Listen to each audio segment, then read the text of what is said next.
आग्र्याहून सुटकेनंतर वेळी छत्रपती शिवरायांनी लाच घेऊन सुटका केली असे एक वादग्रस्त विधान केले. इतिहास तज्ञ म्हणून आपण याकडे कसं बघतो? या विधानाला कोणताही कसलाही आधार इतिहासाच्या साधनांमध्ये उपलब्ध नाही आहे. शिवाजी महाराजांची औरंगजेबाच्या ताब्यातून जी सुटका त्यांनी आग्र्याहून करून घेतली ती जगाच्या इतिहासामध्ये एक महान सुटका म्हणून ओळखली जाते. आणि त्यावेळेची सगळी कागदपत्र ही प्रकाशित झालेली आहेत, म्हणजे समकालीन कागदपत्र ही उजेडात आलेली आहेत.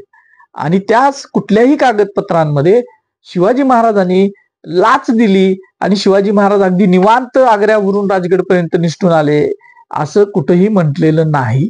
उलट शिवाजी महाराज आग्र्याहून निसटल्यानंतर लगेचच औरंगजेबाची जी त्यानं आदेश दिलेले आहेत त्या आदेशांची नोंद ऐतिहासिक कागदपत्रांमध्ये आहे. आणि त्याच्यामध्ये अगदी स्पष्टपणे जिथं दिसल तिथं शिवाजी महाराजांना दस्त करावं, सगळे चौफेर त्यांनी खबरदारी बाळगावी, सगळ्या ह्यांनी जिथं जिथं चौक्या आहेत तिथं, म्हणजे ती सगळीकडं उलट काळजी घेतली होती की शिवाजी महाराजांना पुन्हा पकडलं जावं. शिवाजी महाराज आणि त्यांच्याबरोबर शंभूराजे या दोघांना दस्त करावं, पकडून आणावं असेच आदेश पुन्हा दिलेले आहेत. हे सगळं आपल्याला लक्षात येतं.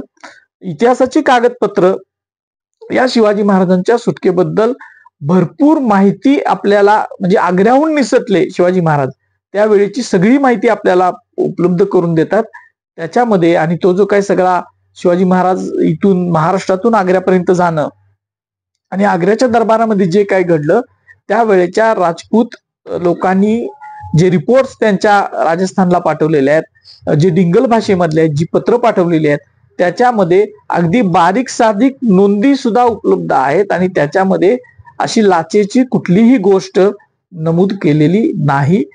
सोलापूरकर विनाकारण शिवाजी महाराजांचा एक जो महान पराक्रम आहे, अत्यंत कझाक असणाऱ्या, क्रूर असणाऱ्या औरंगजेबाच्या तावडीतून निसटून येणं, त्याच्या हातावर तुरी देऊन येणं हा एक मोठा पराक्रम होता.